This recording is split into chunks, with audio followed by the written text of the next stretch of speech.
Hello students, today we are going on unit the P block elements. Lecture number 6 में हम लोग start करेंगे initially elements of third A group का, और उससे पहले position of third A group elements in periodic table का part cover कर लिया है, जो कि एक लॉन्ग सेक्शन था। थर्ड ए वर्ग के तत्वों की आवर्त सारणी में स्थित की विवेचना विभिन्न बिंदुओं के आधार पर, जैसे इलेक्ट्रॉनिक कॉन्फ़िगरेशन, जैसे वैलेंसी, जैसे ऑक्सीडेशन स्टेट, जैसे इलेक्ट्रोएफिनिटी, जैसे मेटेलिक नेचर, जैसे केमिकल बिहेवियर, इन सारे बिंदुओं के आधार पर डिस्कशन कर लिया है। तो अब जब थर्ड ए में स्टार्ट करेंगे इनिशियली एलिमेंट्स का, तो हमने आपको एलिमेंट्स कंफर्म कराए थे: boron, aluminium, gallium, indium and thallium. Mostly 5 elements are available in third A group elements. यहां बोरॉन और एल्यूमिनियम ये दो ऐसे एलिमेंट्स हैं जिनको प्रॉपरली थर्ड ए में स्टडी करना है। और जब हम चलते हैं क्राइटेरिया में, तो सबसे पहले एलिमेंट्स का नेचर और देन उस एलिमेंट्स के कंपाउंड का स्टडी करेंगे। इसी तरह से एल्यूमिनियम और देन एल्यूमिनियम के कंपाउंड्स का स्टडी करेंगे। तो आज हम लोग स्टार्ट लेंगे बोरॉन की, इसका नेचुरल अकरेंस समझ लेंगे, फॉर्मेशन टेक्निक्स, फॉर्मेशन मेथड्स होंगे, उनके केमिकल रिएक्शंस होंगे, देन प्रॉपर्टीज, और लास्ट करेंगे इनके यूजेस से। तो सबसे पहले आज स्टार्ट करेंगे बोरॉन की। सो स्टार्ट लेंगे बोरॉन।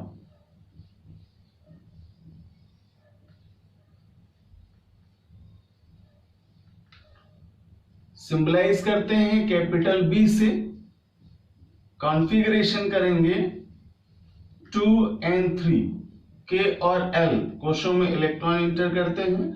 जेड वैल्यू इसकी 5 होगी। सब सेल में कॉन्फ़िगरेट करेंगे 1s2, 2s2 and 2p1 followed the condition of ns2 np1 type of configuration. Structure में चले हैं न्यूक्लियस मिड में,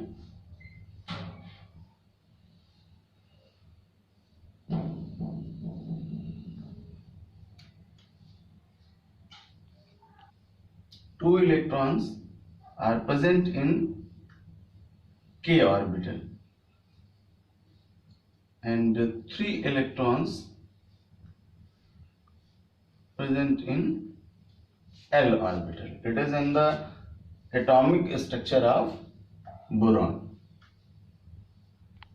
तो बढ़ते हैं अकरेंस ऑफ बोरॉन में और जान पाते हैं कि प्रकृति में बोरॉन की कहाँ उपस्थिति है और किस रूप में पाते हैं। जानकारी करा दूं कि बोरॉन प्रकृति में संयुक्त रूप में उपस्थित है, और मोस्टली कुछ खनिज हैं, मिनरल्स हैं, जहां पर इसकी बेसिक प्रेजेंस है। उनके कुछ एग्जांपल्स मैंने लिए हैं यहाँ, विद फार्मूले समझते हैं कि क्या क्या है।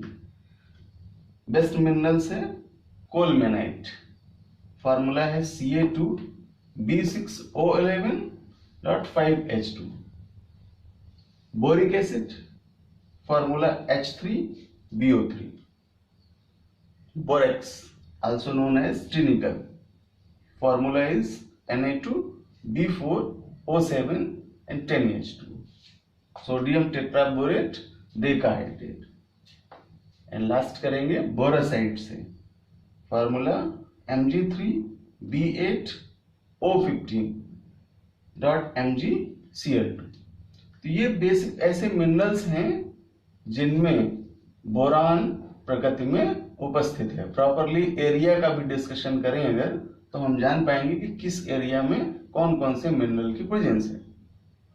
Basically colemanite mineral is maximum present in California and South America। और इसके बाद बोरेक्स मिनरल्स में चलें तो अपने यहाँ इंडिया में कश्मीर में इसकी प्रेजेंस है, और साथ ही अदर कंट्रीज में चलें तो Tibet, Sri Lanka and California countries में भी इसकी प्रेजेंस पाई जाती है। एंड बोरोसाइट, जो टस्कनी के ज्वालामुखी हैं उनमें मैक्सिमम बोरोसाइट की प्रेजेंस है। बढ़ते हैं बोरान के फॉर्मेशन की तरफ। इस स्टेप को एक्सट्रैक्शन ऑफ बोरॉन कहना अच्छा होगा। जब हम एक्सट्रैक्शन के लिए चलें तो यहाँ 2 स्टेप्स हैं जिन्हें फॉलो करना होगा। पहले स्टेप में बोरिक एनहाइड्राइड B2O3 का फॉर्मेशन किया जाएगा और इसके लिए colemanite is the best mineral. And then second step में बोरिक एनहाइड्राइड का रिडक्शन कराएंगे और रिडक्शन के माध्यम से बोरान को एक्सट्रैक्ट कर लेंगे। तो स्टार्ट लेंगे फर्स्ट स्टेप का, जिसे फॉर्मेशन ऑफ बोरिक एनहाइड्राइड कहते हैं। पहले स्टेप में हम लोग B2O3 का फॉर्मेशन करेंगे। यहाँ कोलिमनाइट ore is the best reactant और इसे सोडियम कार्बोनेट के साथ रिएक्ट कराते हैं, जिससे कैल्शियम कार्बोनेट इम्प्योरिटी के रूप में प्रेसिपिटेटेड हो जाता है, अवक्षेपित हो जाता है और बेसिकली बोरेक्स का फॉर्मेशन होता है। तो इस रिएक्शन का ऑब्जेक्ट था बोरेक्स का फॉर्मेशन और बोरिक एनहाइड्राइड भी सबस्ट्रैक्ट हो जाता है, सोडियम मेटाबोरेट सबस्ट्रैक्ट हो जाता है और ऑब्जेक्ट है हमें बोरिक एनहाइड्राइड बनाना है। तो इस स्टेप से हमें Na2B4O7 अर्थात बोरेक्स यानी सुहागा प्राप्त होता है और जिसे हम अगले स्टेप में स्टेप बाय स्टेप कन्वर्ट कर ले जाएंगे B2O3 में, बोरिक एनहाइड्राइड में। So in next step sodium tetraborate यानी बोरेक्स का रिएक्ट कराते हैं HCl से और रिएक्ट करने से ये कन्वर्ट करेगा NaCl एंड H2B4O7 में। H2B4O7 हाइड्रोलिसिस द्वारा वाटर से रिएक्ट करेगा और फाइनली बोरान ट्राई ऑक्साइड में कन्वर्ट हो जाएगा H3BO3 में। तो अगले स्टेप्स में चलें। Sodium metaborate NaBO2 react with HCl to form NaCl and HBO2 and HBO2 react with H2O to form H3BO3 boron trioxide. Finally boron trioxide subtract होगा B2O3 में और बोरिक एनहाइड्राइड का फॉर्मेशन करेगा। पहले स्टेप का यही ऑब्जेक्ट था कि हमें फॉर्मेशन ऑफ B2O3 करना था। तो इस प्रकार कोलमेनाइट अयस्क द्वारा हम B2O3 का निर्माण करते हैं। अब इसकी हेल्प से बोरॉन को एक्सट्रैक्ट करेंगे अगले स्टेप में। जैसे पहला स्टेप हम लोगों ने कोलिमेनाइट से एक्सट्रैक्ट किया B2O3 का, उसी तरह बोरेक्स से भी इसका फॉर्मेशन किया जा सकता है। तो दूसरे मेथड के रूप में बोरेक्स से बोरिक एनहाइड्राइड का फॉर्मेशन समझते हैं। अच्छा कन्वर्जन भी है। क्वेश्चन पूछा जाता है कि कैसे प्राप्त करेंगे बोरेक्स से बोरिक एनहाइड्राइड, तो वहां भी रिएक्शंस आएंगे। तो हम लोग चलते हैं बोरेक्स द्वारा बोरिक एनहाइड्राइड के निर्माण में। सो formation of B2O3 boric anhydride from borax, और बोरेक्स के लिए फॉर्मूला हम लोगों ने यूज किया है Na2B4O7। सबसे पहले इसका HCl से रिएक्ट कराते हैं, देन उस सॉल्यूशन को धीरे धीरे कूल करते हैं। After cooling crystal of orthoboric acid प्राप्त होते हैं और इन आर्थोबोरिक एसिड्स को जब रिएक्ट कराते हैं, हीट करते हैं, तो फाइनली B2O3 या बोरिक एनहाइड्राइड प्राप्त होता है। चलें रिएक्शंस के स्टेप में और जान लेते हैं कि क्या क्या चेंजेज हुए।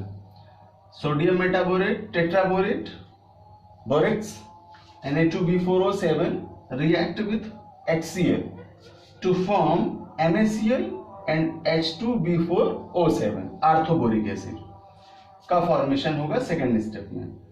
H2B4O7 react with H2O to form H3BO3 and finally H3BO3 gives out B2O3 boric anhydride as a main product and subextracted water. So in 2 steps we find out B2O3. पहला स्टेप जो था वो कोलमेनाइट से था और जो दूसरा स्टेप पढ़ा है हम लोगों ने वो बोरेक्स था। अपने आप में 2 क्वेश्चन पूरे हुए कि कोलमेनाइट द्वारा बोरिक एनहाइड्राइड का निर्माण कैसे करेंगे, और दूसरा सेक्शन हुआ कि बोरेक्स द्वारा बोरिक एनहाइड्राइड का फॉर्मेशन किस प्रकार करेंगे। तो रिएक्शंस के माध्यम से पहला स्टेप कंप्लीट हुआ, ए स्टेप कंप्लीट हुआ। अब चलते हैं बी स्टेप में। इस बोरिक एनहाइड्राइड द्वारा बोरान को एक्सट्रैक्ट करते हैं, फॉर्मेशन ऑफ बोरान। तो सेकंड स्टेप होगा reduction of boric anhydride in boron. Boric anhydride का बोरान में अपचयन। जो B2O3 एक्सट्रैक्ट किया फर्स्ट स्टेप में, उसका रिएक्ट प्रॉपरली अगर मेटल से करें, जैसे सोडियम, जैसे पोटेशियम, जैसे मैग्नीशियम, जैसे एल्यूमिनियम, तो ये रिडक्शन द्वारा बोरान में कन्वर्ट होता है और बोरान को एक्सट्रैक्ट करता है। रिएक्शन के माध्यम से समझ लें। B2O3 boric anhydride react with potassium के, पोटेशियम का ऑक्साइड एक्सट्रैक्ट होगा और बोरान यहां पर मेन प्रोडक्ट के रूप में आपको प्राप्त होगा। इसी तरह से मैग्नीशियम का रिएक्ट करा दें, B2O3 plus Mg, magnesium oxide का एक्सट्रैक्शन होगा यहां MgO का, तो यहां ऑक्सीजन के रेफरेंस में 3 कर देंगे और बोरान को मुख्य प्रोडक्ट के रूप में, मेन प्रोडक्ट के रूप में प्राप्त किया जाएगा। तो हम देख पा रहे हैं कि मेटल जब बोरिक एनहाइड्राइड से रिएक्ट करता है तो एक्सट्रैक्ट होता है बोरान, और इसी तरह एल्यूमिनियम के साथ भी रिएक्ट करेगा।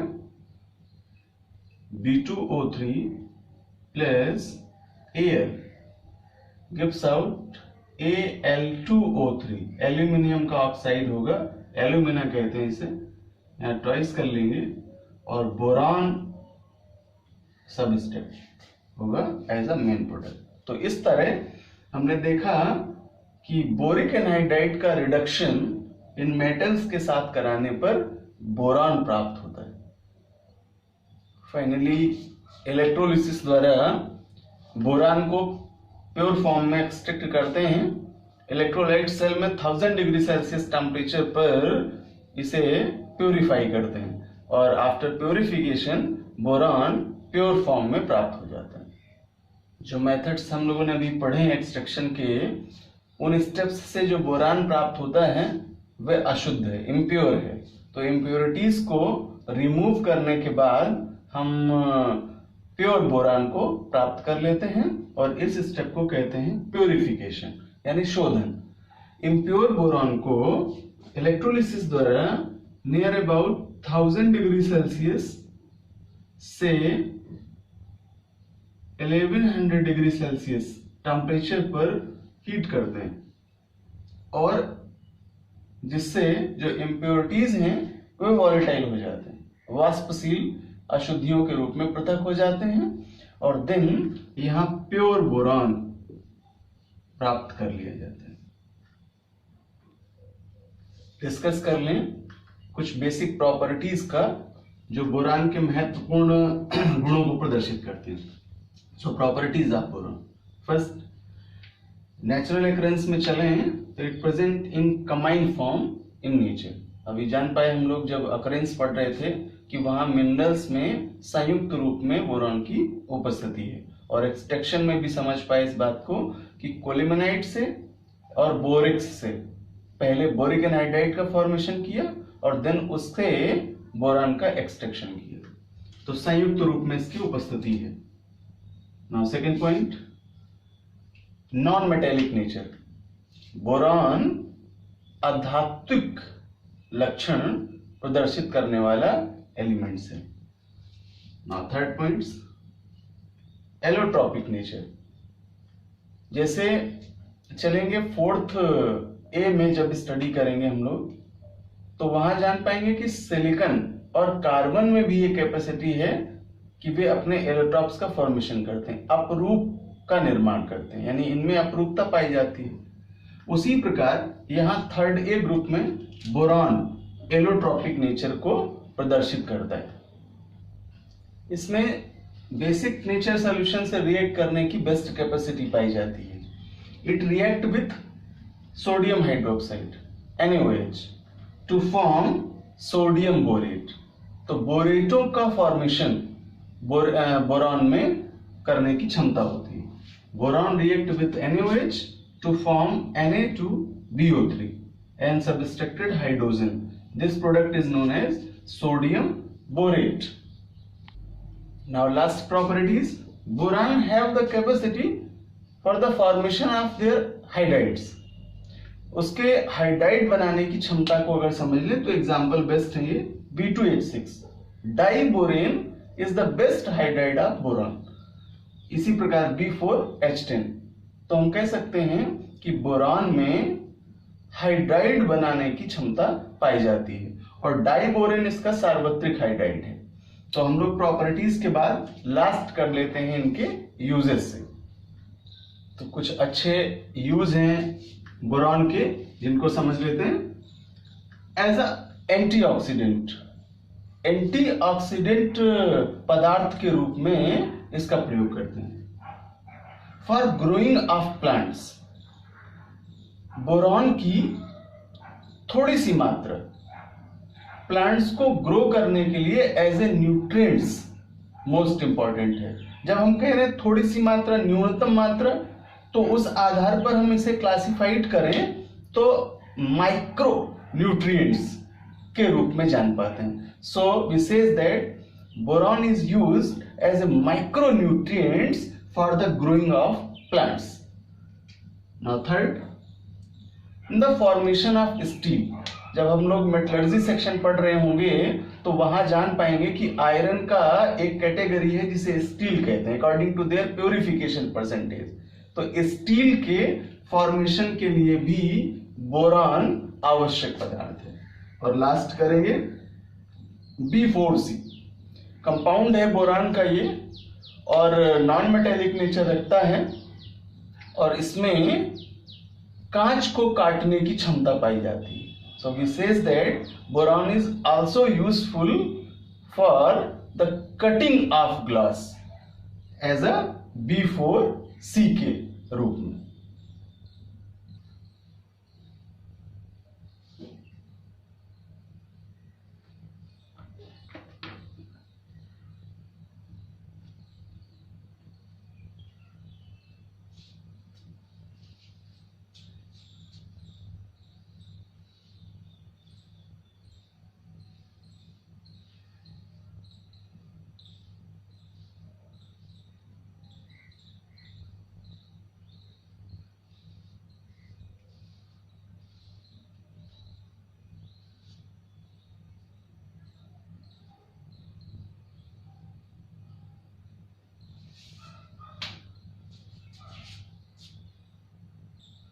तो स्टूडेंट्स, आज की क्लास में हम लोगों ने बोरॉन एलिमेंट्स का प्रॉपरली स्टडी किया, उसका एक्सट्रैक्शन समझा, उसके प्रॉपर्टीज और यूजेस को कवर किया।